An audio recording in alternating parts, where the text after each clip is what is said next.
Why is yawning contagious? Contagious yawning appears to be linked to empathy and social bonding.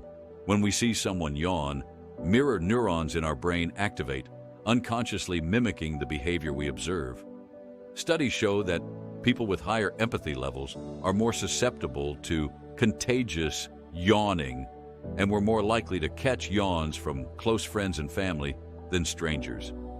This social mirroring may have evolved as a way to synchronize group behavior, keeping everyone alert and attentive together.